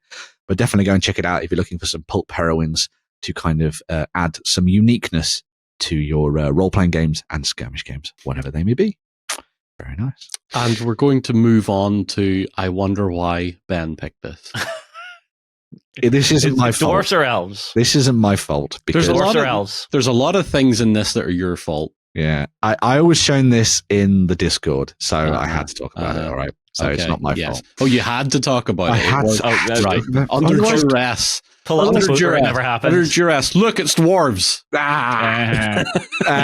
So yes, this is even more dwarves because you can never have enough. From Scibor Telezinski, who has been doing an absolutely stunning job on dwarves since, I want to say, like 15, 20 years. Yeah, since time immemorial, basically. Yeah. He's been at it. In the long ago, in the time before. Yeah, we used to talk about Scibor like all the time. It was like a massive focus of a lot of the stuff that we did. He did really cool shoulder pads and armor pieces and weapons back in the day. He's done bits for years. He's done amazing dwarves. He did a stunning statue of Geralt of Rivia back when The Witcher was released, which was absolutely amazing. I had an Eldar army that was all on his bases. Yes. Yeah, really nice stuff. Yeah. But in this campaign, Scibor has dived into creating a whole bunch of new 28mm miniatures, hand sculpted, of course, for use in your dwarven armies. And there are a lot for you to dive into and check out. There are 11 days left on the campaign, but up until that point, you're going to be able to get your hands on the likes of the Dwarven King, the Dwarven Queen, Dwarven Pirates, Dwarven Tomb Robbers, Dwarven Recruits, Dwarven Wild Hunters, Slayers, Evil Dwarves, and Undead Dwarves, which was the focus of the last campaign, and even more besides. And it is all sculpted in Scibor's just astoundingly good hand. I mean, you look at these, and I don't see how anybody could deny how good these look. I mean, there's a certain feel and flavor he has to his sculpts that's just got a nice charm to it. What's really nice is for me is because I've not looked at Scibor for a long time, and I remember back in the day a lot of the old stuff was like pressed into the sculpt or pressed onto the shape and whatnot, and like there's a lot more freehand sculpting going on now, and it's really nice to see the evolution of him as a sculptor. Yeah, fair, really nice. And obviously it's all just astonishingly well detailed. I think the thing that stands out for me more than anything is the fact that he's given his dwarves knees, which for a lot of people would be heresy. Yeah, but you do actually have dwarves with knees, which is fantastic. Because there's such a wide variety of different bits and pieces as part of this project, I think you've got some really good stuff here for building fun warbands for small-scale fantasy games, but also using them to start to build up the likes of champions and stuff to lead other units. What I quite like about Scibor's stuff is that aesthetically, it's distinct enough from a lot of other things, but it also matches quite nicely with the stuff from the likes of Avatars of War. So if you like their plastics, which are currently available for you to pick up, you could use those as the basis of your larger armies, and then use a lot of the characters that Scibor's done in order to sort of influence those and use them as champions and heroes and things within your army, which I think would be a really nice choice. Here's a really interesting thing. looking through the miniatures, you can actually see that he has made them quite real world because he has actually sculpted different body types on the dwarves. So some of them are a little skinnier, some of them are a little broader, bulkier. It's a really interesting take on it, because normally whenever you see a fantasy race like this, the body type is generally one and done. You don't see a fatter or a thinner dwarf or a fatter or a thinner elf. Yeah. Really, really nice touch on that. Yeah, it's a really nice touch, I think, as a whole throughout the campaign. And I'm sure it's just going to keep growing and growing. I mean, Squido's done dwarves, as you said, from time immemorial, and you can still get a lot of the other miniatures that he's done previously over on his web store, or of course as part of the campaign, as you can see here. But I think this is kind of like really taking it to the next level, showing off some of the amazing weather. I mean, look at that. Oh my God. he understands the assignment. He does. Yeah. The one thing I would love to see Scibor do, and I don't think he will, because I think he got slapped with sort of like a cease and desist maybe, is that back when The Hobbit was coming out, he did his own take on Thorin's company, and it was some of the best miniatures I have ever seen representing those characters. And I don't know if they're still available on his web store. If anybody knows if they are, please let me know in the comments. But I'd love to see them come back with maybe just a few tweaks, just to kind of make it so it's safe to use, because I would buy the crap out of them. might be a case of scouring the Fleabay ban. Maybe, yeah. But if you are interested, make sure to dive in and check out the work from Scibor, because it is amazingly good. And who could say no to dwarves, eh? Who? You? No. But yes, as I said, coming to the end of the show, everybody's tired. We need to enjoy the rest of our weekend. We are going to leave you there. But if you want even more awesomeness from the world of OnTableTop and us, of course, come back next week on Friday for another Weekender. If you can't wait until then and you want to see more of our fresh faces, we're not old and grumpy just yet, you can come and check us out. Actually, no, we are. That's a lie. If you want to come and check out our grumpy ass faces on the weekend, then you can join us for the Cult of Games XLBS show, which you can watch by being a subscriber, or you can grab yourself a free trial and you can jump in and watch us that way, and then watch the rest of the awesomeness that we have as part of the Cult of Games section of our website, which includes really awesome stuff like some painting tutorials, as well as jerry cans, so you can learn how to do all your hobby and everything else in between, and interviews and all sorts of other things, and an amazing Peter Dennis interview that went out last weekend. Oh, amazing.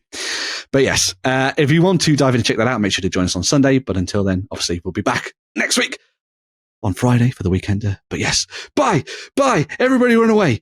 Bye. God, you could have joined in. Jesus, man.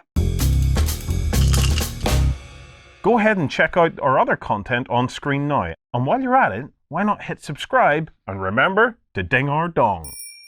Go on, you know you want to click it. Go on.